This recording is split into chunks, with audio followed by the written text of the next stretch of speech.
Hello, everyone. Um, so I hear you guys are doing a green big year and or at least doing green birding in Chicago this year, which is really cool. It's a great place to do it because you can ride everywhere. Um, Plus, Chicago is such a great place to go birding. So, and you don't have to go that far. I had to go lots of miles when I did my green big year in 2020. So, um, you can go ahead and flip the screen, Christina. So I started. A lot of people ask me like, "Why'd you do this?" Well, there's a number of reasons, which I'll get to in a second. But just to show you like some of the stuff that I used, I had two bikes that I used. I have a third one now that's a fat tire mountain bike, which is really nice to use in the wintertime. I didn't have that when I did my big year though. So the winter obviously was the most challenging part, and so I didn't get out a whole lot. But in 2020, there were a couple of nice days in January, so I got down to the lakefront a few times, so it wasn't too bad. And then I had a really nice pair of Merrell boots that were super warm. Those were extremely important as well.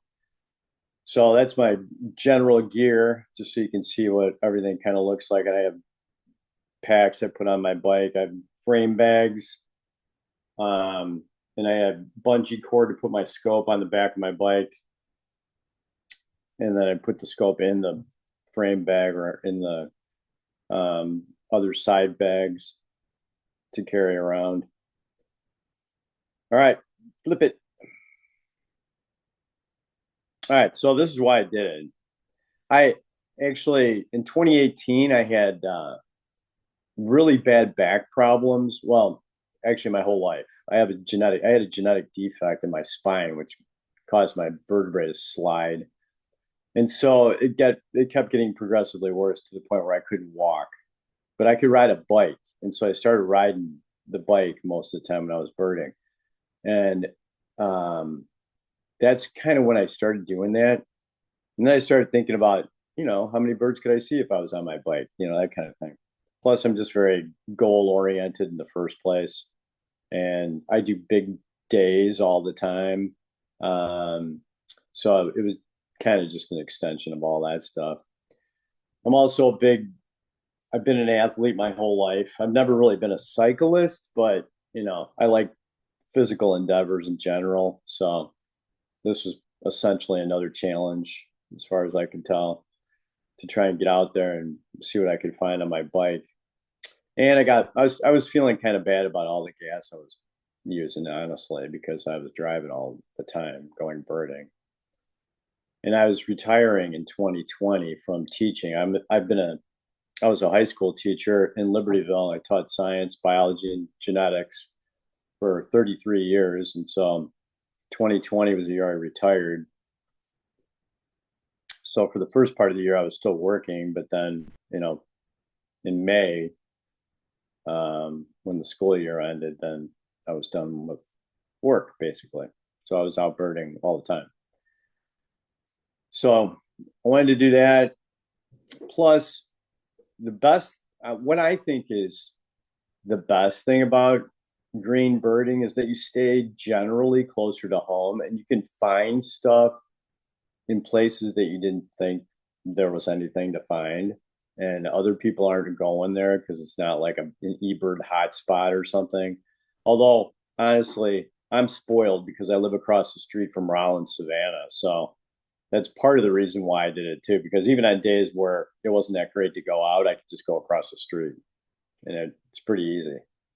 That was easily the most frequent place that I went to. And I had a 15-mile bike route that would cover all of the Savannah plus the two lakes that are over there, actually three lakes. And so I found a ton of stuff. I had 108 species on one day in May, I think, when I went out there, just doing my 15-mile route. So there's just great stuff.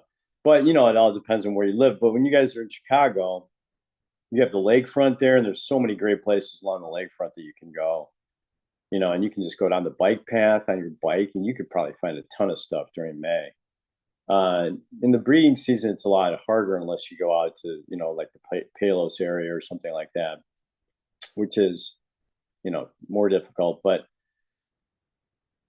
you know, the stuff that I did too is kind of extreme, honestly. I mean, I did 6,000 miles on my bike in 2020 and averaged like 24 miles a day on the days that I went out. You don't have to do ridiculous stuff like that. In 2021, I actually did a more realistic green big year on my bike. And I just did my patch, which was 7.5 mile radius from my house. And so that was a lot. That was way easier. And that's a lot more what most people would feel comfortable doing, because I did some ridiculous stuff, which I'll talk about, because there's some good stories. But yeah. All right, you can click it. All right, that's just a picture just to give you an idea of the blue spots where I live. And there's Rollins right across the street. And then you have Third Lake and Druce Lake. And then up at the top, you got Fourth Lake. So I can take that trail all the way up to Fourth Lake and back down and around Third Lake and Druce Lake and then back to my house. That's like a 15-mile trip. So I did that frequently. But I'm pretty spoiled as far as that goes. So, okay, you can click it. Just a couple of highlights from my year. I did 6,000 miles. As far as I could tell, I looked this up online because I really wanted to know how many people have done this. I don't know if you're familiar with Dorian Anderson, but he did a green big year on his bike. By the way, green means that you used only your own muscle power. It's not an e-bike. You're using just your muscle power. That's it. He did a green big year on his bike all over the United States, which I still can't. It's mind-boggling to me. I mean, he stayed at people's houses and at Best Westerns and stuff, but still, he went up and down mountains and through deserts and all kinds of incredible weather. Found like, I don't even remember what his total was, but it was something like 630 something species, which is insane. So when I followed him during his big year, so that was kind of inspiring to me. I'm just like, if he can do this for the whole U.S., I can do it for the Chicago area at least. So I did that, and yeah, that was kind of fun to follow him and see what he was doing. But anyway, I tried to see how many people had done 6,000 miles. Dorian obviously did like 16,000 or something like that. But the guy who holds the big year record for one state, Mark Kudrav, had 320 something species. I can't remember what year it was that he did that, but I only think he did 5,000 miles on his bike. Of course, he had to go up and down mountains, but I think I've done the most miles out of anybody who's done a state big year on their bike, as far as I can find anyway. So anyway, it was a lot of bike riding. I had a couple of 100-mile days where I did, more than 100 miles in one day. My biggest month was May, which makes sense because, you're out there looking for everything in May. I was surprised, though, that my second highest would be November. I would not have picked that. At the beginning of the year, if you just said, what's going to be your top two? I wouldn't have said May and November. I'd have said May and September probably. But there were a lot of birds to chase in November that year. There were some incredible birds. And the least number of days that I got out was February because it was really cold and really snowy, and I didn't feel like going out and that stuff. So I didn't really get out much in February. Plus, there's not a ton to find. I found most of the winter birds in January, so I didn't really have that much to look for. So I got out every once in a while, but that was pretty much it. So I found 276 species, actually 277, because now you can count European goldfinch. And then 267 for Lake County, which would be 267 is my second highest total ever for a year in Lake County. And I'm out all the time looking for stuff in Lake County. My highest is 270. So 267 would be my second highest ever. And I've been doing this for, you know, what, like 14, 15 years. So it was pretty impressive. Okay, you can click it. Oh, yeah. So these were all green. In other words, I didn't use anything but muscle power, straight from my house. Everything was from my house to everywhere else. Although honestly, it counts. Well, I shouldn't say that because I went from work too. So in May, when I was teaching at the high school, I would go out in the morning and walk Butler Lake, which is behind our high school, before school started. So you can count anything that's your permanent residence or place of work because those are places that you go anyway, all the time. So you're not making a special trip. So that counts as all green. I mean, public transportation is technically green as well, but it's a special category where you're using fuel. It's just not your own personal. I mean, and it's, there's argumentation and debate over, how much public transport costs, but it's definitely way better than driving yourself. So there's no question about that.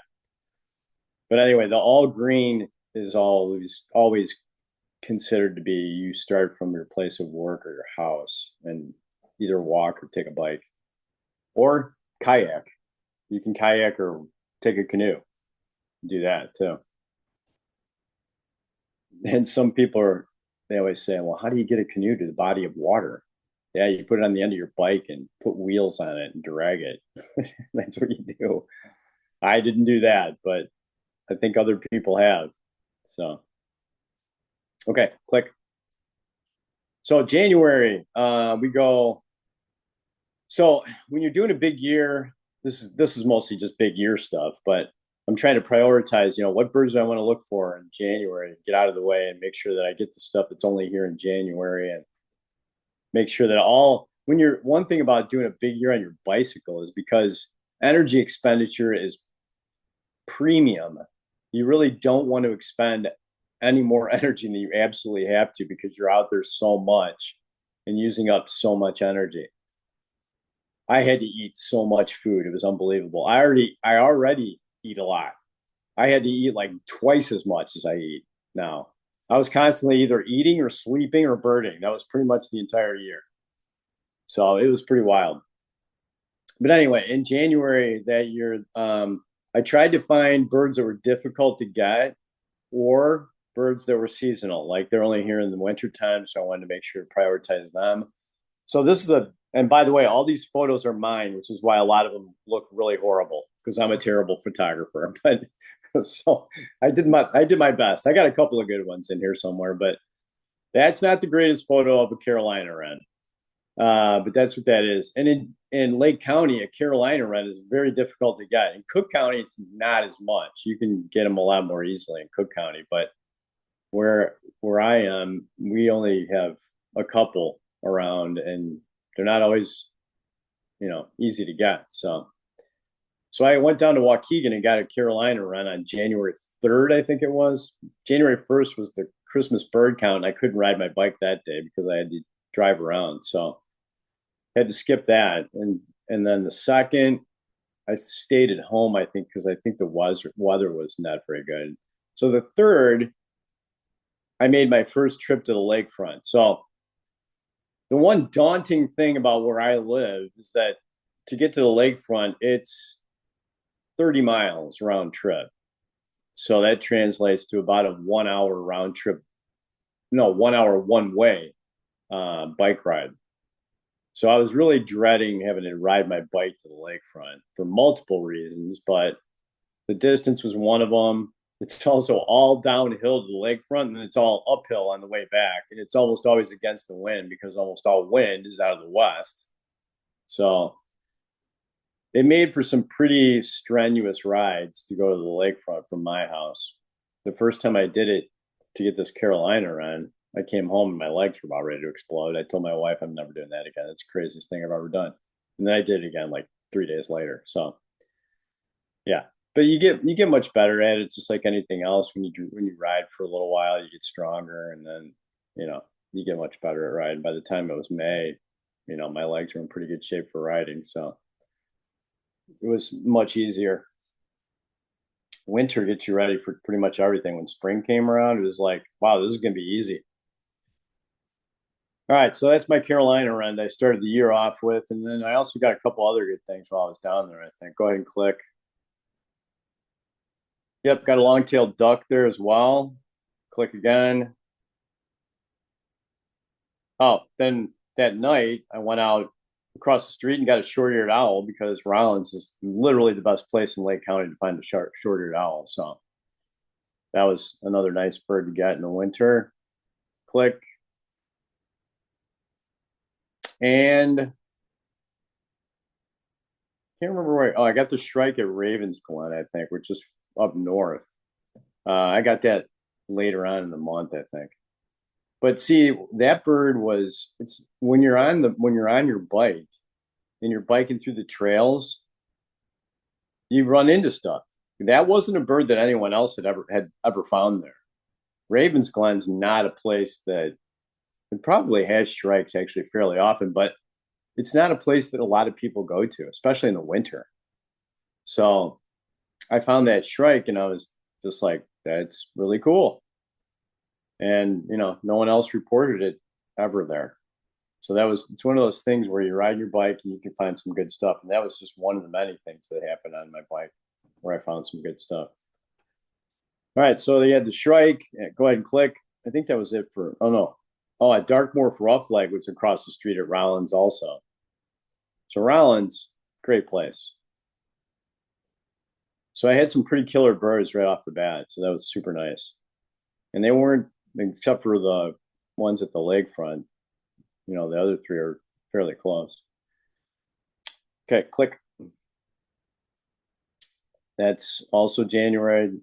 That's Rollins on the left. I think on my birthday, I hiked through the snow like 6 miles or something. And it was a really nice day. So I'm just going to go out and walk because it wasn't really great for riding a bike because the snow is not super good. Plus, I didn't have my fat tire bike. So the hiking was actually pretty good. And I think I had 33 species that day in January. So that was actually really good. And then at Third Lake, which is right next to Rollins, there's often open water there because it's the deepest lake in Lake County. So you'll have many times you'll have a lot of waterfowl out there. So I just was messing around drawing pictures of the different swans. You can tell if they have their heads tucked in, if it's a mute swan, if they have long tails that stick up in the back. I don't know if you know that or not, but that's a good way to tell if it's a mute swan. If it's got a short tail, you can't tell if it's tundra or trumpeter, but at least you'll know it's not a mute. Okay, click. All right, February is a lot like January, as we know. Gulls are another thing you want to look for in winter. So I think that's at I'm not sure where that is. I don't know. Some pond I ran into somewhere that had some gulls out there. So, and a few ducks, some goldeneye. Click. Oh my gosh. Probably, well, I found some great birds in 2020, but the long-eared owl is definitely one of the top three. I've never ever found a long-eared owl in Lake County before 2020. We have literally the only places we have for them out here are on private property, and there's just nowhere for long-eared owls. Except for we had a stand of buckthorn, which of course has been cleared out right now by our forest preserve, so this no longer exists. But a friend of mine that lived across the street found a stand of buckthorn that had, I think he had 8 roosting long-eared owls in it. I mean, he texted me that day when I was coming home from school, and he had these birds, and I about passed out. I couldn't believe it. So I sprinted home and changed clothes as fast as I could. flew out the door onto my bike. Fortunately, it was only 15 minutes away from my house, so I didn't have to go very far. And you know, I met him over there. We walked up there, and I, for the life of me, cannot figure out how I got this photo. Because if I ever tried to do this again, all I'm going to get is branches and no bird. So I got lucky that day and actually got the bird in the photo. So this one's going to go down in history as probably my best bird photo ever. But that long-eared owl was awesome. And there was a couple of them in there. They flew around and they actually resettled after we tried to sneak up on them as quietly as we could, but there's only so much you can do there. They're going to see you. So anyway, that was super cool. Click. So then March we have water birds, and the best bird I had in March was definitely this red-throated loon. This was at Third Lake, right across the street from my house. I'd never had a red-throated loon at Third Lake before. Actually, I've never had a red-throated loon anywhere away from Lake Michigan. This is the first inland red-throated loon I've ever had. So I know they've been seen in various places over the years, but I've never seen them anywhere except on the lakefront. And so getting this bird in right in my patch, that was a patch bird right across the street from my house, was really exciting. So, and it's also one of those things where I was like, I saw Third Lake. There's various vantage points. I have about 3 places I can look at Third Lake because it's a big lake. I went to one spot, didn't really see much. And then on the way back, on my route back, there's a second spot, and I just thought, I'll just check it out on the way back. And then I found the red-throated loon, which I did not see the first time. So, it's always good to check places more than once, too. Okay, click. Excuse me. More gulls. This is at the Lake County Fairgrounds. You got a nice first-year Thayer's gull on the right over there, and then a lesser blackback at the top. The fairgrounds used to have tons of gulls, but now they've started clearing them out of there because they don't like them there because they have events there during the winter time and such, and they don't like all the droppings out in the parking lot. So you don't really see too many collections of gulls out there anymore, but it used to be super good. Click. And then the pelicans come back. So right now we have lots of pelicans out here. Usually they're on the chain of lakes area up by Fox Lake in the northwest corner of the county. But once in a while we'll get them out here at Rollins too. I've only had them at Rollins a couple of times though, not very often. So in 2020 I had a few one day out at Rollins, so that was kind of nice. I think that was a patch bird for me as well. Click. Now we're in April. Blackbirds start coming in. I like this photo a lot because you get a good comparison between the rusty on the left and the brewers on the right.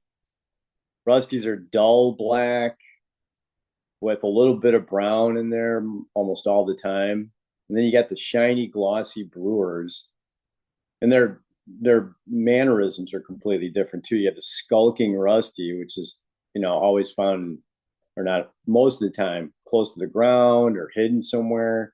And brewers are just marching around with their tails sticking up in the air, which is pretty cool. That brewers, though, we have brewers that breed at Illinois Beach State Park, but that brewers was out on a farm road in western Lake County, which that's the only time I've ever seen one.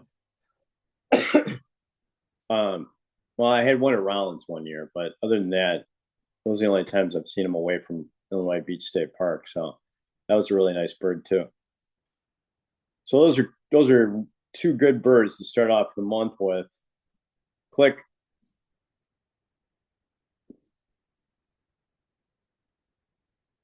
And then the Vesper sparrows come in at the beginning of April as well. So we'll be getting those soon. This guy was singing on the side of a road somewhere. Just rolled my bike right up there. Got a nice picture of him singing. Click. And then I had my first chase. Oh boy, the chase is chasing birds on a bicycle is something, I'll tell you. So if you're doing a big year, you got to chase stuff. I mean, if you're doing a patch big year, it's way better, obviously, because all the stuff is close by. But when you're doing a state big year or county big year, you're gonna have to do a lot more distance. Fortunately, that one wasn't that far away. Al Stokey found an eared grebe at Independence Grove, which probably only a 45-minute ride from my house, which is actually not bad. So I rode out there as fast as I could get out there. I actually had class that day, and we were doing class via Zoom because nobody was in school at that point in time. And then I finished up school and then got on my bike and got over there as quickly as I could. And that bird was still hanging around, which was nice. Super close too. So that was my first chase of the year, and I don't like chasing stuff generally, and I'm really bad at it. Whenever I chase things, I lots of times don't find them. But in 2020, I think every chase I went on my bike, I found the bird. It's incredible when I think back on it, how successful I was chasing birds on my bicycle. So yeah, it's one of those quirky things. But all right, click. And then the ospreys come back as well.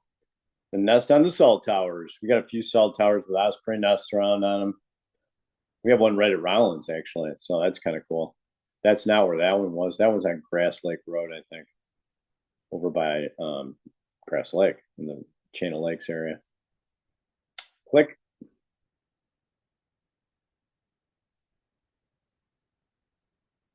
Oh, this is one of my favorite photos. Also, the shorebirds start coming in April. This is at Waukegan Beach. And then you got 3 species of shorebirds in one photo, which I really like. You got the piping plover on the right, Dunlin in the middle, and Sanderling on the left. And I don't get too many photos like that. So that was one of my favorites. Click. I can't see what's. I don't know what this is. There's something on my screen blocking. Oh, that's a willet, I think. Yeah, that's a willet on Waukegan Beach. And then this one was my second chase. So somebody found long-billed dowitchers in a floodle alongside Route 45, which is actually a pretty busy road. So I had to chase that one, and that was about an hour ride. And that was through trails, back streets. I actually could stay off the main road, which was good. My entire year, I worked really hard to stay off main roads. And I did a really good job. There's only a few times where I had to ride on busy roads.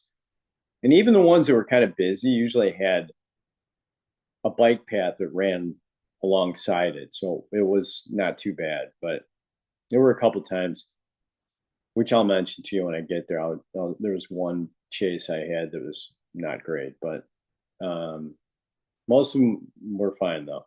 So these long-billed dowitchers were still hanging out there when I got there. Got a nice.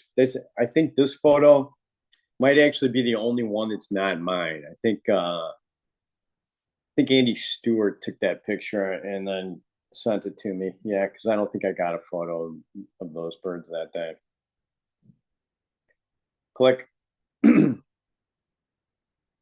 then the big time.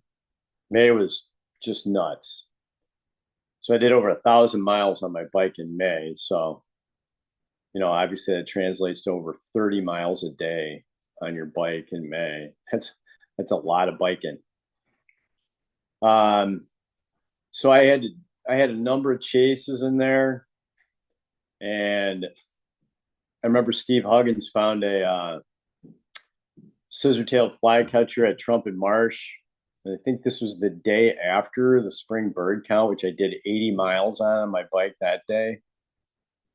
And then the next day comes up, and I'm just like, do I really want to chase that bird out there? I mean, is it really still going to be there?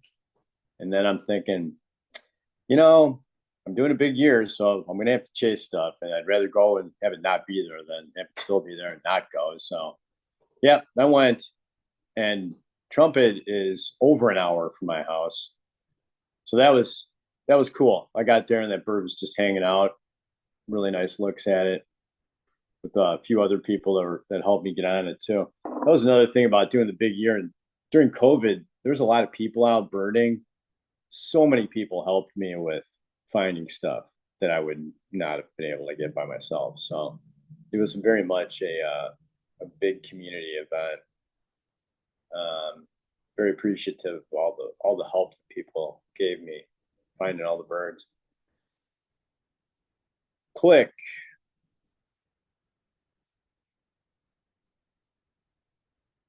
Oh yeah, they had to close down Waukegan Beach because of COVID. They locked it down so nobody could drive over there.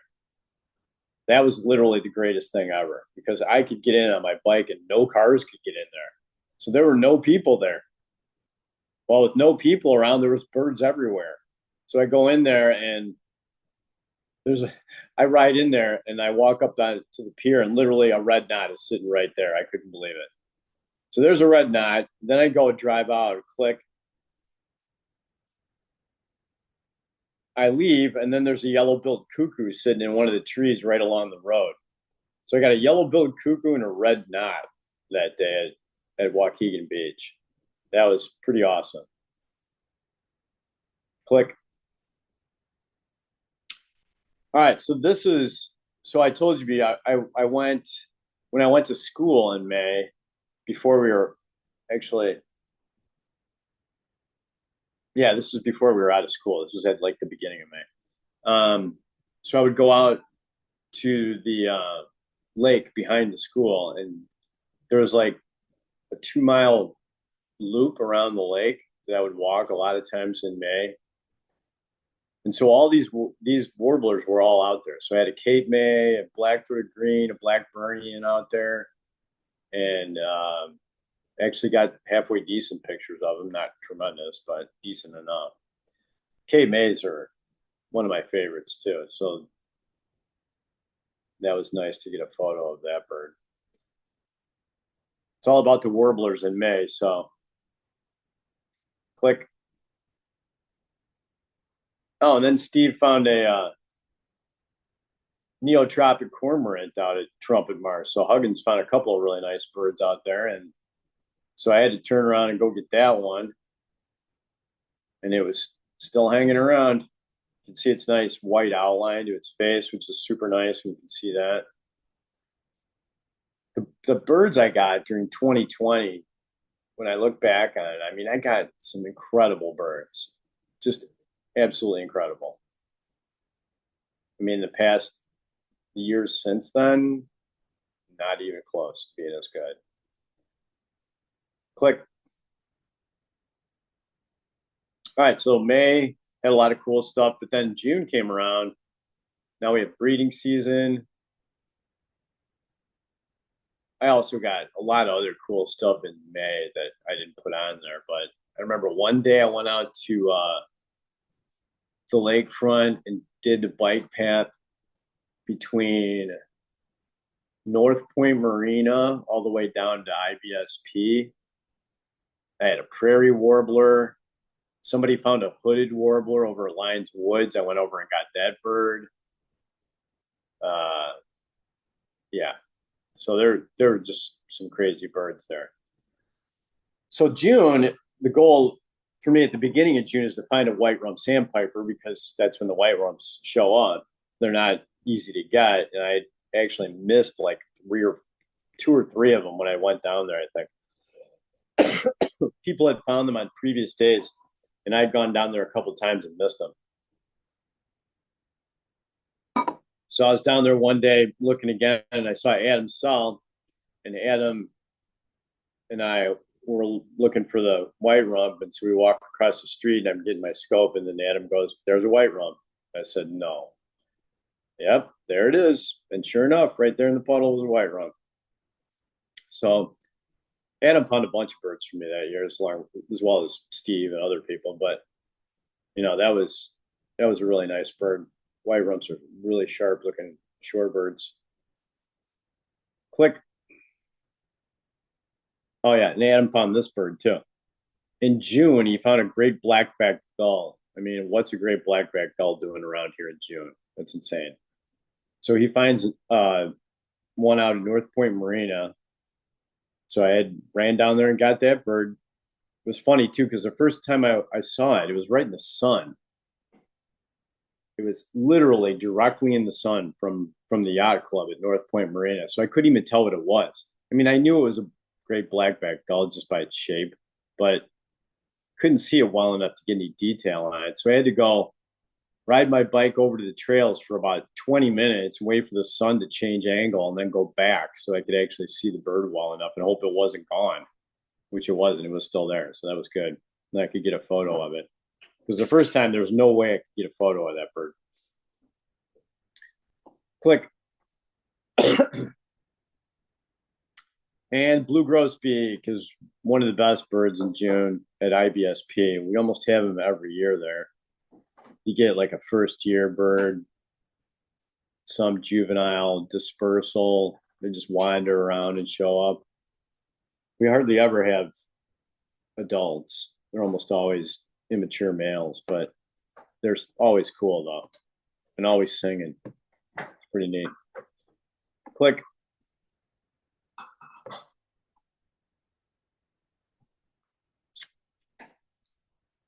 All right, so July came around. Now, up to this point, all of my birding had been in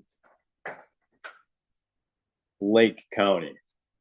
I'm fairly certain I didn't go anywhere except Lake County up through June. But then, in the summer, there's no movement really until you get to shorebird season.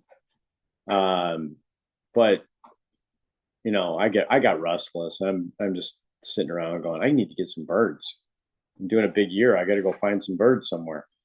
Well, there's plenty of birds around the Chicago area that we don't have in Lake County that I needed for my year list. So I decided to plan a multi-day trip to DuPage County. So I got all my gear together, got electronics, drink, food, all kinds of stuff.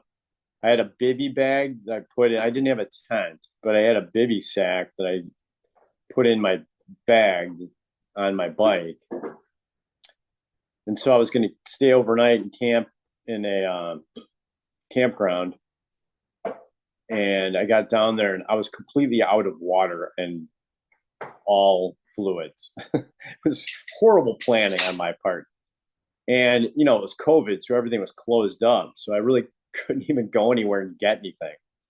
So I had to call my wife to come bail me out. So I got down there completely out of water and then thinking, what am I going to do? Ride my bike home with no water? It was, I think, a one-way trip. It was 60 something miles. And so she bailed me out, came and picked me up. So I came back home. I hate losing, so I sat around trying to figure out, all right, how are we going to do this better the second time?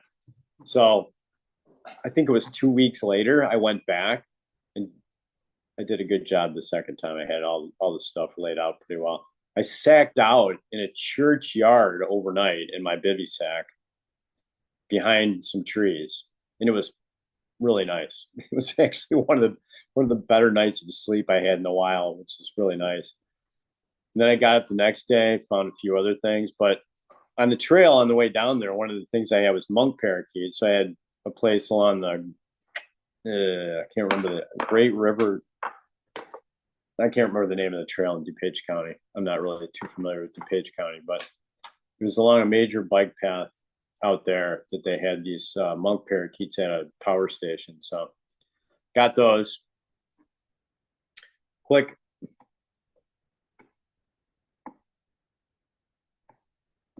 Oh, and then well, got the monk parakeets. I also got while I was out there on that trip, I got yellow-throated warblers at the Arboretum. So I went to the Morton Arboretum as well. That was my most expensive bird of the trip. I had to pay $15 to get in there. That's the only money I paid for anything on the trip, other than my own stuff that I brought. But I didn't pay for lodging anywhere. I just, sacked out someplace. So one of the other trips I made, I've never had a breeding broad-winged hawk anywhere in Lake County, and there was one that was seen in over by Ravinia, and the lady who found it, I think Greta was her name. I apologize, I can't remember as well, but she helped me a lot with getting on that bird. So I saw three of them, I think, the parent and two offspring. So that was pretty cool. Highland Park is probably an hour ride one way, but it was a nice ride. Good bike trails. There's a lot of good bike trails to ride, so I had a lot of good rides. Click.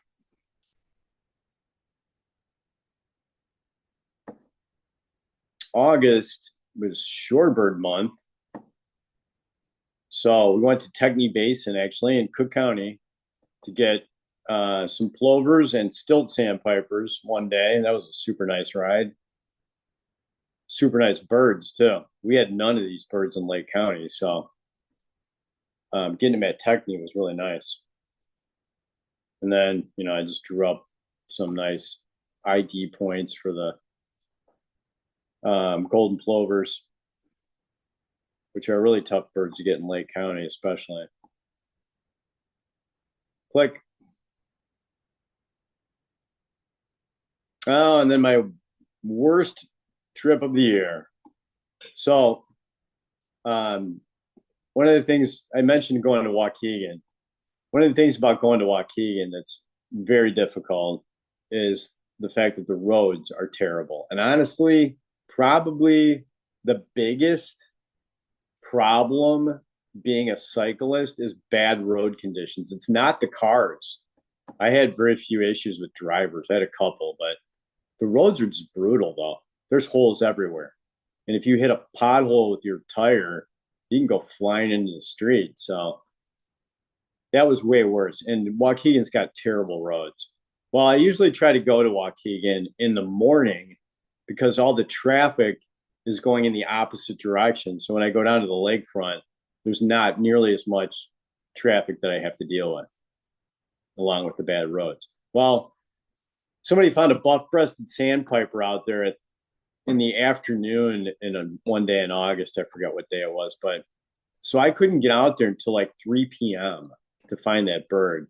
And I knew that if I didn't get out there, it was going to be gone because they don't stick around very long. Although that guy actually ended up staying like 3 days. But so I rode my bike out there in rush hour traffic, and it was a nightmare. Drivers were all honking at me. It's a narrow road. There's no place for you to ride your bike. There's no sidewalk you can ride on. And it's one lane of traffic. So they're basically all riding behind you. And the cars are coming in the other direction. They can't even go around you half the time. So it was probably the worst scenario ever that you can imagine for riding a bike to go get a bird. So that was the one and only time I ever did that. But it was pretty brutal. I did get the bird though, so that was good. And I'm walking down, and the beach was crowded with people at 3 p.m. too. It was hilarious. All these people are out there swimming in their bathing suits. I come walking up wearing all my cycling gear, looking like some kind of an alien from some movie. And the bird is way at the north end of the beach, so you have to walk past all the people that are there sunbathing and swimming. And they're all looking at you like you're some kind of a clown. and then you walk all the way down there and get the bird, and then walk all the way back.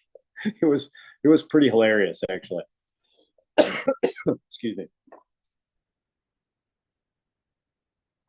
So the ride was terrible, but the bird was awesome, and the entire scenario around the bird was pretty comical. So that was it was pretty good. Click. September was fantastic, as you would think, because that's a big migration month. That was my best look ever at a least bidder on the year, which makes sense because you don't usually see that many of them around here. So that was at Waukegan Beach. Got a nice photo of that bird. Click.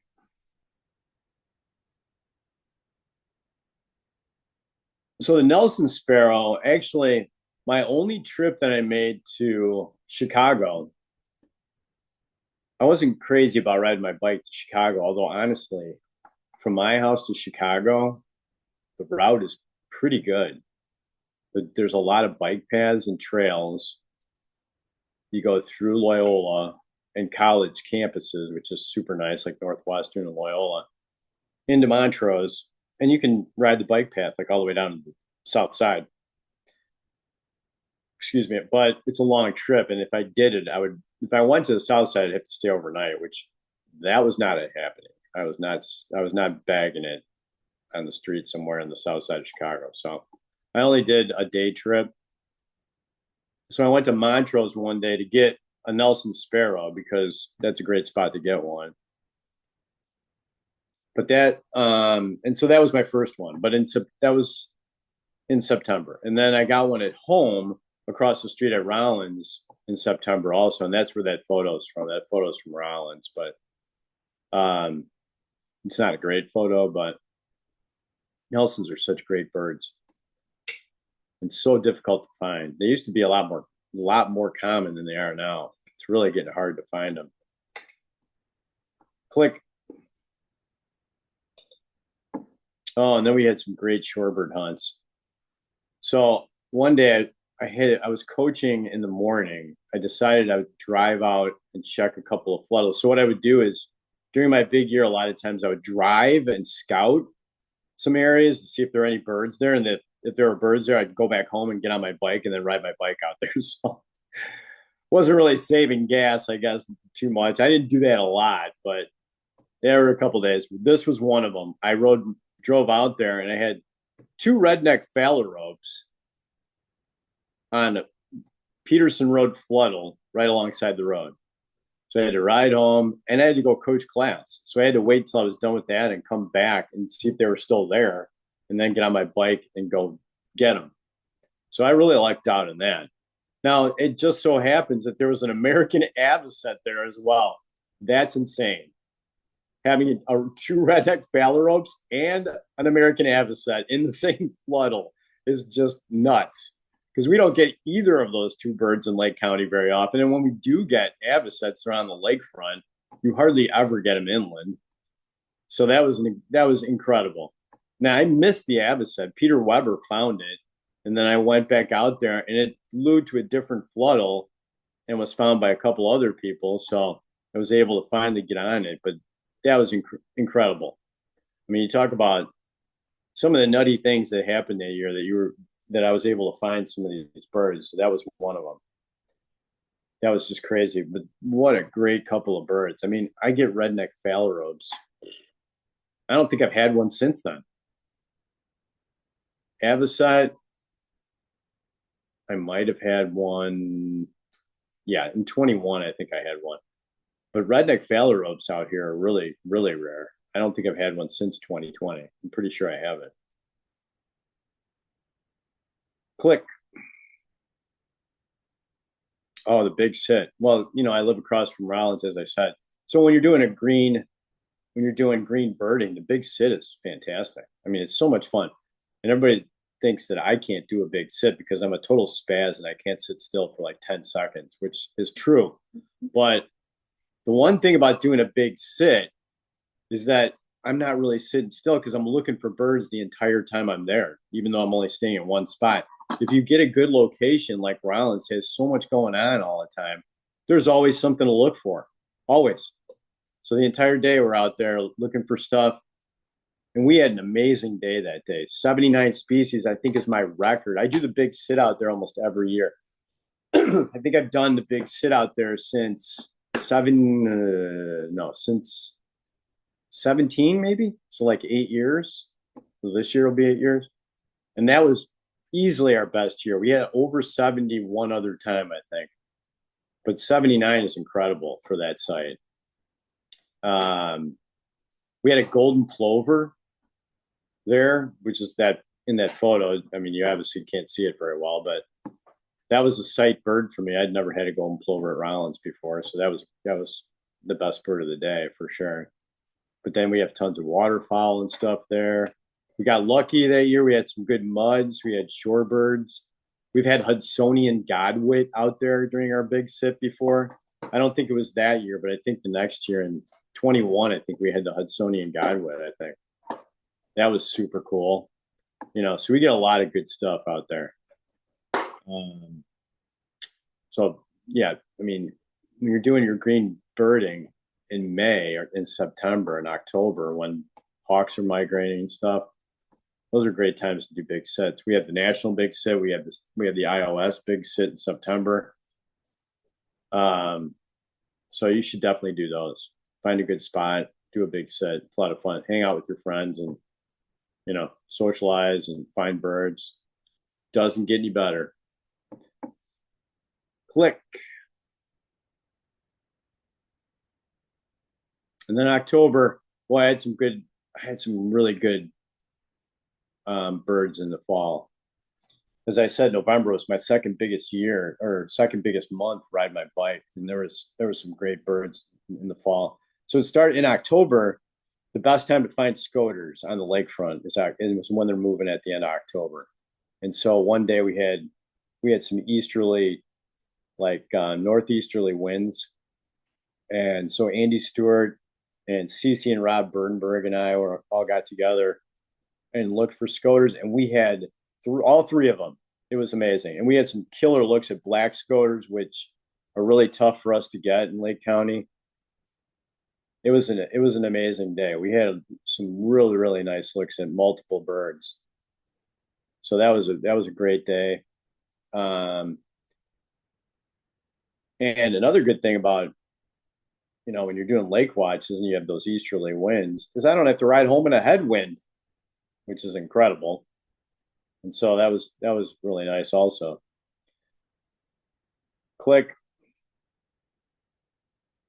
Oh, we had tundra swans flying over it. One of the great things about the hawk watch, other than the hawks, is you get tundra swans flying by. So we had nice pictures of those. Click. And we had red crossbills. Tom Lally found red crossbills, I think, over at Van Patten Woods one day. And so got on my bike, headed over there, did some nice looks at red crossbills. I had all the finches in 2020. Incredible. All the finches, including evening grosbeak. I mean, we don't have any finches now. It's like trying to find a finch is like pulling teeth. But I had all of them, both crossbills, red poles, siskins, grosbeak, everything. It was amazing. Click.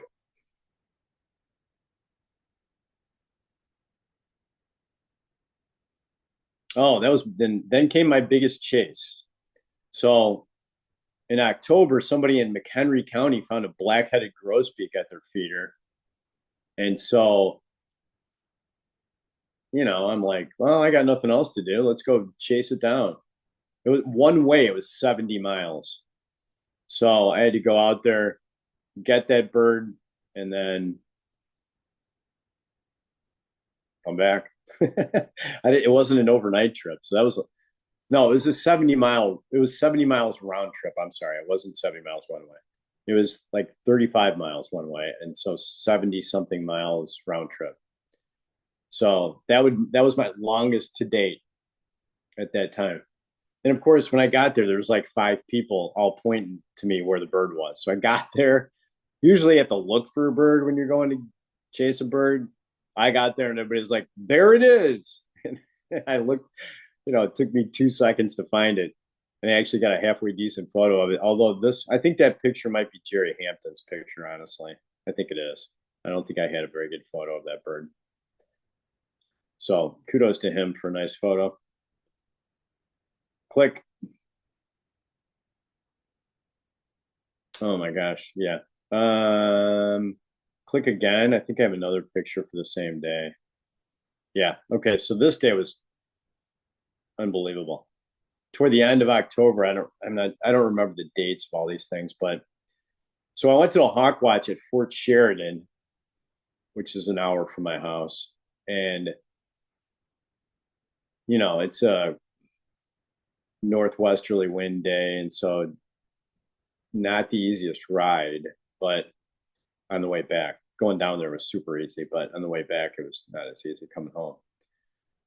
But I get down there and the goal of the day was try to find golden eagle and northern goshawk, if you can get those. Now normally when I go to the hawk watch and somebody finds a golden eagle, it's a speck like way out west somewhere, and my eyes are not great. I can't even find that bird most of the time. And if I see it, I can't identify it, so I don't even count it. Well, this day, this bird was coming at us right over the top of the trees at Fort Sheridan, right on the lake. So I'm thinking it's a bald eagle because, that close to the water, it's almost 98% of the time it's a bald eagle. So I'm watching this bird come at us, and I'm yelling out, "Here comes an eagle, probably a bald eagle." So I'm looking at it, and as it keeps getting closer, what looks like a white head to me when I first found it, Adam's looking at it and he's like, "I'm not convinced that's a bald eagle." And so we watch the bird, and sure enough, the white head turns into like a golden naped head, and then you can see the patches of white underneath the wings for a juvenile bird. And Tamima got an incredible photo of the bird. That's Tamima Atani's photo. So she gets a killer photo of the bird. So I actually found the golden eagle by accident. I thought it was a bald eagle, but Adam had to tell me it was a golden eagle. But you know, we got great photos of it, got great looks at it. Well, then the group meet chat goes off that somebody had a cattle egret at Waukegan while I'm at the hawk watch looking at the golden eagle. So now I'm like, oh great, what do I do now? Do I stay here and try to find a goshawk, or do I go down to Waukegan and get a cattle egret, which never shows up ever in Lake County? So I made the decision to leave and ride down. It's probably from Fort Sheridan to Waukegan. It's probably another hour bike ride. So I rode. It actually wasn't a bad ride though. I thought it would be worse, but it wasn't. And I made it there, and sure enough, that bird was still there. I got pictures of that one too. I was probably the luckiest birder you're ever going to know in your entire life in 2020. So the birding was incredible. I was the luckiest person ever, and yeah, it was so much fun. So much fun. It really was. Click. A lot of work, but so much fun. And November was nuts. There was just birds everywhere. Click. So first I got somebody found a red pole at Melody Farms in Lake Forest. And so easy ride there, just right up the Des Plaines River Trail through Middle Fork, Savannah, right up to Melody Farms. And the birds were just hanging out in the I can't remember what kinds of shrubs those were. They look like alders, I think. And got nice photos of it. Stephen Hurst was there with me. He got some nice pictures as well. Click. Oh, the number of people that just let you into their backyard to look at their stuff that's at their feeder, it just never ceases to amaze me. So many nice people. And this lady brought donuts out for us in the morning. And she was so nice.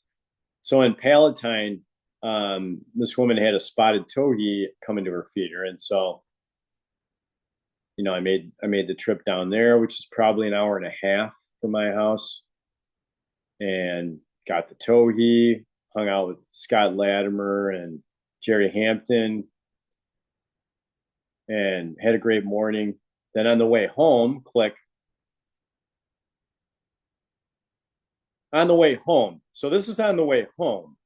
I stop in Gray's Lake, which is about this house is probably about 20 minutes from my house. And these people have an evening grosbeak at their feeder in their backyard and are nice enough to let me into their backyard to find it. Unbelievable. Unbelievable. So I'm there with Andy Stewart, Cece, and Rob Bernberg again. And Rob gets a really nice photo. This is Rob's photo of the evening grosbeak looking like a hood ornament on top of this feeder. And it was incredible. State bird for me. Never seen an evening grosbeak in Illinois before. So that was incredibly cool. Probably, oh, I forgot the number one bird of the year. I forgot to mention it. I'll go back to it in a minute. So the long-eared owl, the evening grosbeak, probably two of my top three birds. I had one ABA lifer in 2020.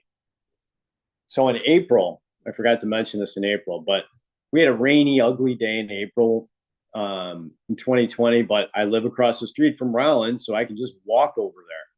So I walked over to Rollins, and I'm thinking, maybe something got knocked down by the rain. I'll just go walk around out there and see if I can kick something up. So I'm just walking around off trail, really, through the wet grass. And out from my feet jumps a yellow rail. I mean, right in front of me. Point blank looks, no doubt. See the white patches on its wings, the yellow body with brown streaking and everything. It was plain as day. I about had a heart attack. And so, I'm like, well, that's a life bird for me. And then I'm thinking, well, I'm going to have to try to get some documentation or get some other people on this bird. So I didn't have any camera with me because I didn't think I was going to find anything. But I got on some people, or I got on the group me, and some people actually came out, and like three other people found it out there, which is insane. So that was really, really cool. That was number one for sure for the year. And then the grosbeak and then the long-eared owl, those were easily the top three. But that was a cool day in November when I got that spotted towhee and then got the grosbeak. Click.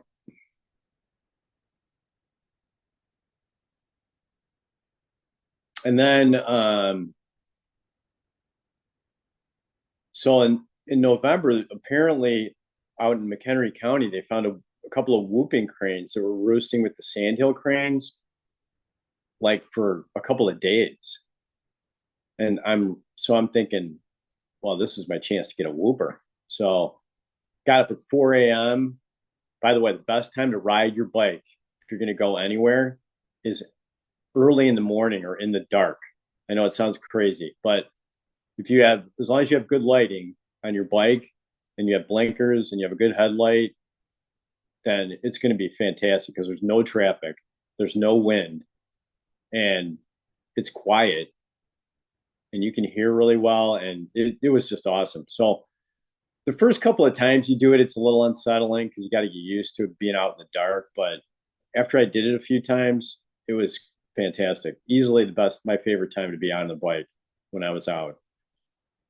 Even in the winter when it was colder at night, it was still way better because there was no wind and no cars. So anyway, I go down, leave at 4 a.m.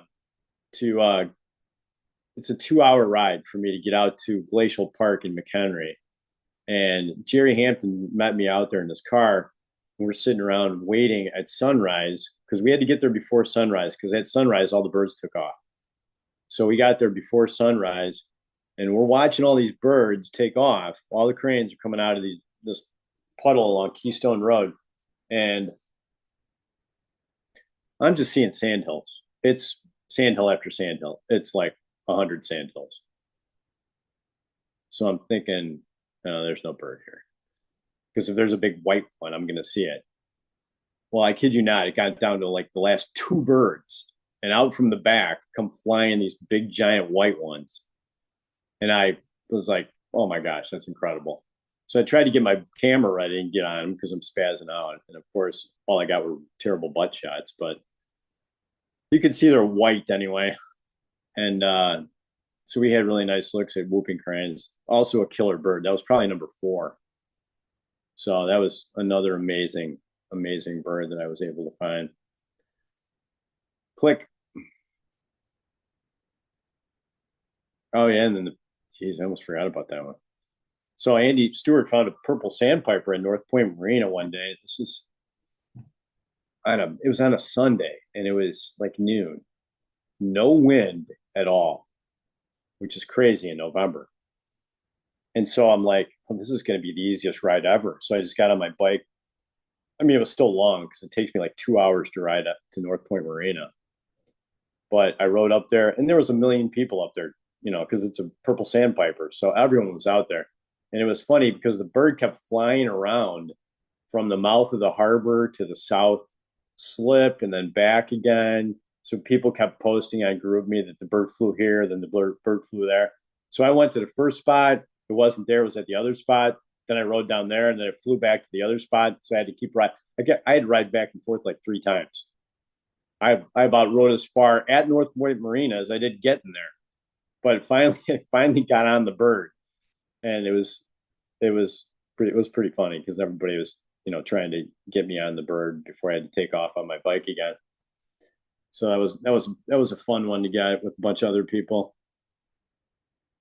And it's a purple sandpiper. Honestly, I don't think I've gotten a purple sandpiper since 2020 either. It's crazy.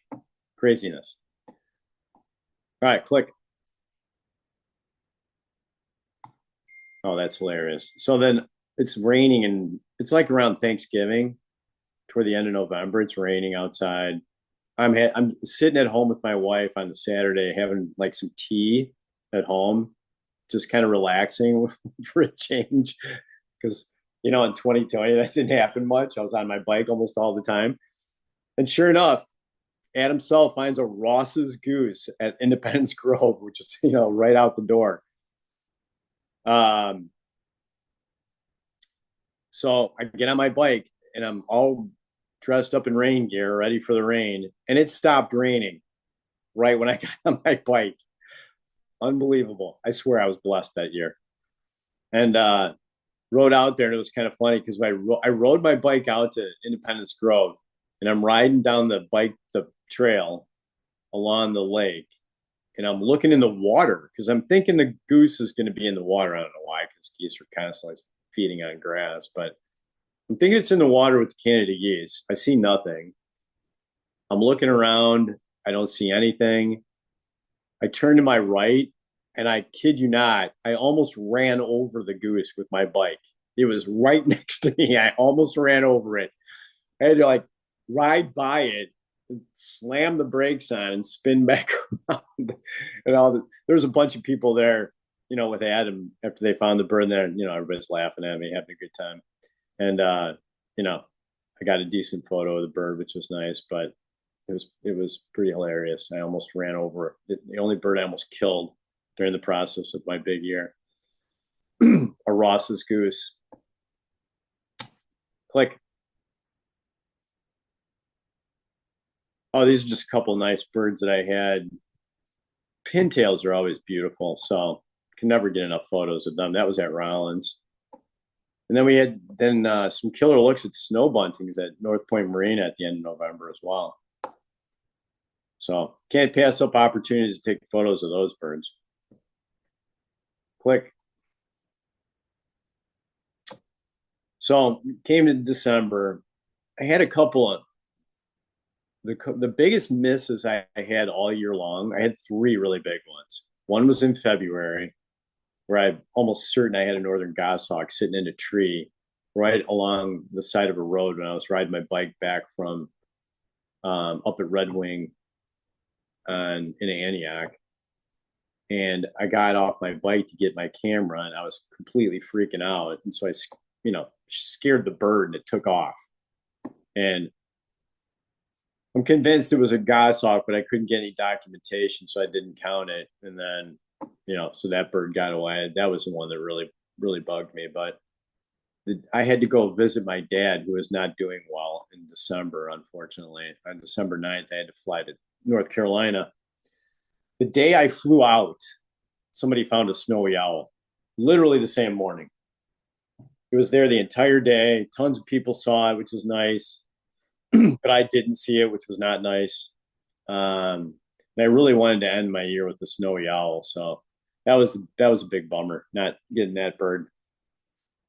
And then I actually missed Franklin's gulls, even though they were migrating along the lakefront. The same day I was at Fort Sheridan and missed them because I was at the hawk watch and not down at the lakefront, so that was kind of annoying. But so those three birds I missed, but that's nothing compared to all the stuff I found. So I wasn't really going to get too upset about it. But I was wondering like, what's my last bird of the year going to be? December is not a good month for doing a big anything really because Christmas bird counts are in December unless you don't do Christmas bird counts. I love Christmas bird counts, so I do as many as I can. I think I do like 10 every year at least. Um, Plus, you're out of town visiting family a lot and things just happen. So I probably my big year was probably over the second week in December. So I didn't really I think December 16th or 17th, I think was when I got my last bird. And then I'm thinking, well, it's the end. So I'm gonna finish with a bang and do something crazy. So somebody found a rufous hummingbird in Lyle at their feeder in December, and that's a 50-mile one way. So to end the year, I did a 100-mile trip in one day. I went out there, got the bird, stopped at Starbucks, got a celebratory coffee, then headed back in the snow. Yeah, it started snowing and sleeting in my face on the way back, which wasn't great. But there was no wind. As long as there's no wind, I'm good. Wind is the worst. I can deal with rain and everything else. Okay, I cannot stand wind. Oh my gosh, it just sucks the life right out of you. So went out, went down. This bird was very obliging. Showed up a couple times.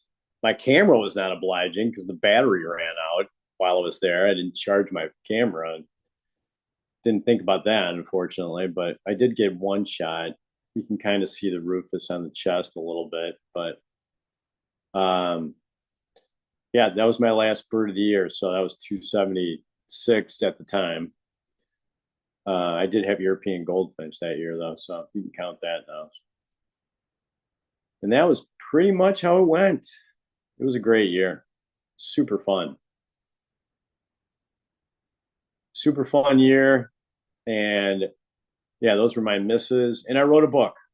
So if you guys want to read more about the details, just keep clicking, Christina, and it'll come up eventually. Oh, there's the miles. Oh, then in 2021, I did my count circle. Yeah, like I said, that's a more reasonable goal for most people. And it's a lot more enjoyable where you won't have to do like ridiculous 80-mile rides and stuff. You just do your count circle. There's actually an app called Count Circle. I think you can still get it. And you can just put your home as the center and then it just maps out the circle for you. It's really cool. And so I just did birding inside the circle. Now my circle is pretty amazing. I have some killer habitat. The only thing I don't have is the lakefront, unfortunately, but I have a lot of other great stuff. So, I went to a lot of places, had 224 species. I actually did the Count Circle Challenge that Lister's Corner did one year. I think it was 2016, maybe 17, something like that. I can't remember. I had 231 species in my count circle that year. So you can get a lot of stuff in your count circle. I'm sure that in Cook County, you can get some. I mean, if you have the lakefront, you have lots of possibilities. So click. There's my book, Extreme Birding, My Biking Big Year in the Year of COVID. It's on Amazon. Feel free. There's a shameless plug for my book. There's all the details of my stories. I got a bunch of stuff about how I prepared for doing my big year and my all my supplies and my bikes and everything and pretty much everything. that you would possibly be interested in knowing about? And yeah, that's pretty much it, I think. Oh yeah, my map. I forgot those. So I did 6 counties. I did Lake, McHenry, Kane. Oh, the Kane and Kendall County trip. I forgot that one. So in August, I did a Kane and Kendall County trip to get upland sandpiper. I rode down there and stayed overnight in Big Rock State Park. Camped out over there overnight there in my bivy sack, and then got upland sandpiper and white-eyed vireo and Bell's vireo. Some really nice birds. Summer tanager. I had some really nice birds on that trip. That was my longest trip. I think it was 100 and yeah, I'm just guessing now. It was 160 or something like that miles, I think, round trip. But I broke it up into 2 days, so it was like 80 something miles a day, I think. So yeah, but I did those. So I did those 6 counties. So I did Lake, McHenry, Kane, Kendall, DuPage, and Cook. I never got to Will County. So, but that was super fun. I thought about trying to do like the whole state and like go down to Southern Illinois. My biggest problem with that is that I still don't know how to change a flat tire. It's really embarrassing, but getting the tire off and on the rim, I don't have any problems with grip strength, guaranteed. And I still can't maneuver the tire off that thing. It's just really annoying. So that's kept me from doing it. Plus, going down to Southern Illinois would be like a week trip, and I really don't want to be gone that long on my bike. I don't think so. Yeah, I'll probably just stick with that. Um, yeah, I think that's the last slide. But go ahead, click, see if there's anything else on there. I can't remember if there's another one or not. I think that's it. Yeah, I think that's it. Okay. Okay, great. All right. Let's answer some questions from the audience. I see a few in the chat. Okay. The first question, could you clarify the definition of your big year? Is that the most species you observed in Illinois and by Mhm. bike or human powered, I think? Yeah, it was the most species using just your leg power. So I did walking and I did bike riding. I think I did, well, actually, I did ride, I did take a canoe once. I rode my bike up to Channel Lake State Park and then hopped in a canoe when I got there. So I did use a canoe too. And is it required to report your sightings to eBird if you're doing a big year? No, you don't, you can just write them down in paper and just keep your own. I mean, eBird, the reason you use eBird is because Cornell can use the data for conservation purposes and monitoring trends in bird populations and such, like that kind of stuff. And because I mean, you can use it because it's easy to keep track of your own stuff, but you don't have to. You can just keep it in your own notebook if you want.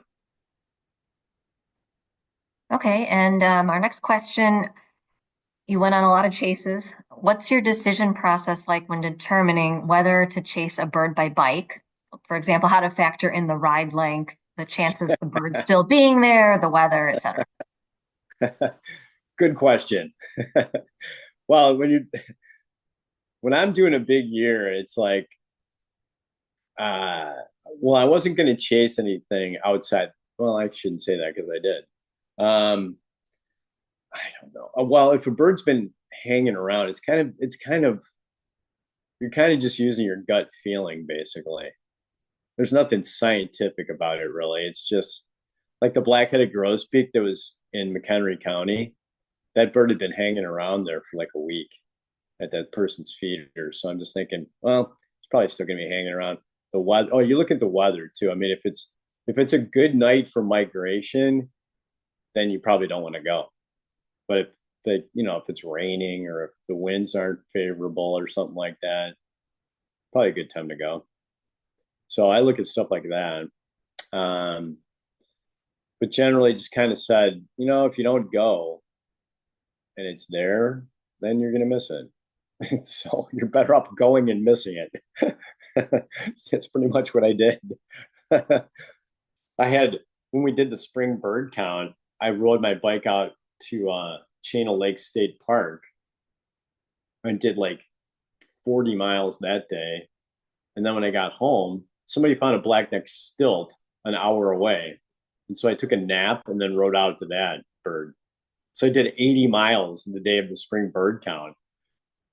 Oh, yeah, it was nuts. But you know, you got to, if you're going to do a big year, see, the thing is, I'm not going to do it and do like half, half, half-fast job of doing it. I'm going to go full go. So it's crazy, but yeah, I mean, you only live once, so do something crazy. I like that. All right. So next question, approximately what do you think your 2020 list total was for your local patch? So like within Oh, seven and with a it, half miles or so. uh, ugh, probably not very high because almost all the birds I went after were outside my circle. Although all the ones at Rollins and all the ones at Third Lake were in there, but I don't know. I'd probably say maybe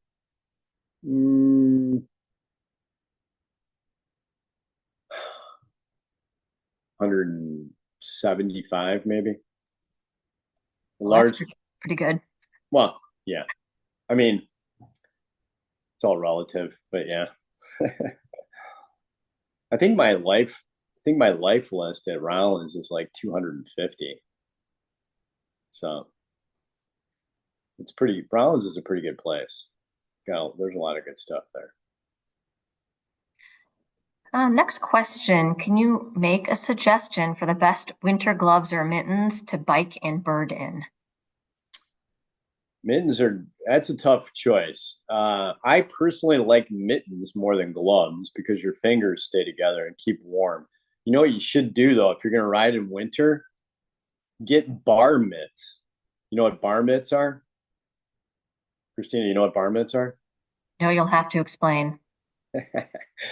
So on bikes, you can put like mitts over the handlebars and you can stick your hands inside of them and it's super warm.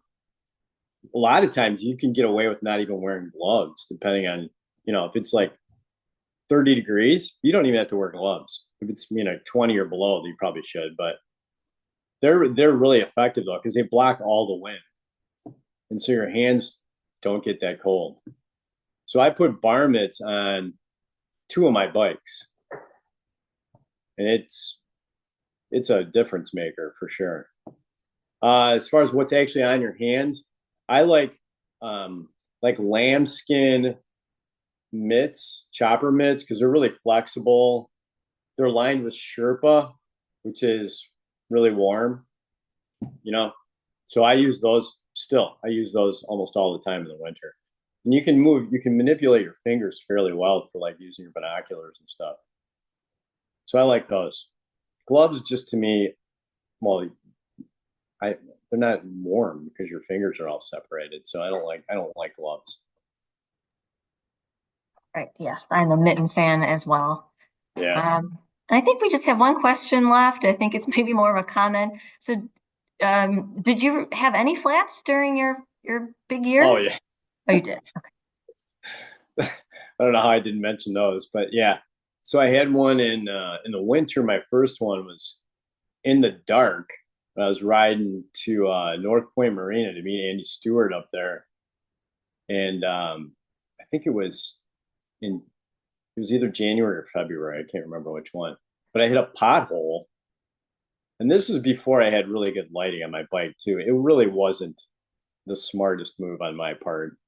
I made quick changes after that, but I didn't see the hole, hit it, and then blew a hole in the tire. And I'm sitting out there on Route 45. I wasn't far from a gas station though, so I went over to the gas station and always had my phone there. So I just called Andy and he came and picked me up. So that was good. So I was fortunate that I have friends who will come and fetch me too, because that happened. Well, my wife came once, Andy picked me up once, and then one of my friends from school picked me up. I had a flat tire. So I've done a green big day in May every year for the past 4 years. So I go out there and try. The record was 135, and I was bound and determined to beat it. That was in Southern Illinois too, and those guys are doing the birding blitz in Southern Illinois. So they don't. I mean, the birds are much closer to you down there. You don't have to ride your bike as many miles, and so I'm like, this is going to be difficult. So I put in 100+ mile days, multiple years trying to beat that record. It failed 3 times. Once I got a flat. I was doing really well too, and I got a flat, and I didn't know how to fix my flat. And I'm such a blockhead because I still don't know how to fix a flat. But I had to call one of my friends to come fetch me, and sure enough, he came got me, and I took my bike in. But yeah, that was really annoying. And then I got one. What was my third one? Oh, I think I had a flat one day. I don't even know how I got it. I just went in the garage to get on the bike, and the tires were flat. So yeah, I ran over something, but that was kind of a delayed flat. So I had three. I had three flats. Then I got smart and got puncture resistant tires, and I haven't had a flat since. So, and um, you can also go tubeless, which I have not done. I have not converted my tires to tubeless. You could.